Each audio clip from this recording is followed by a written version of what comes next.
ерхий сайд олон дүний одоо хүүтэй холбоотой асуудал сүүлийн өдрүүд одоо олон нийтийн ихэнх хүндүүлж байгаа чагсаал болж байна.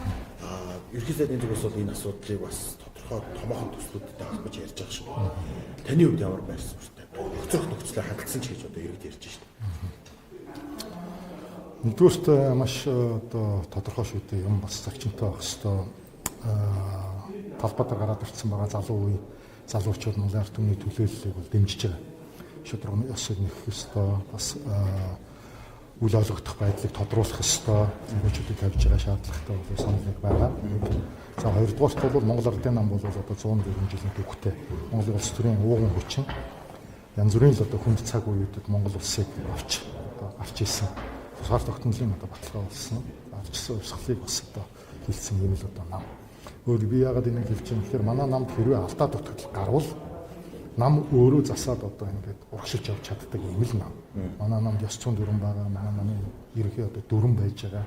За энэнийхээ хүрээнд одоо асуудлуудаа ярих хэрэгтэй. За хоёрдугаарт бол бас энэ хуулийн байгууллагын дүгнэлтийн гарна үз. За дээрээс нь ерөнхий сайд өөрөө бас тайлбарыг ийн үз.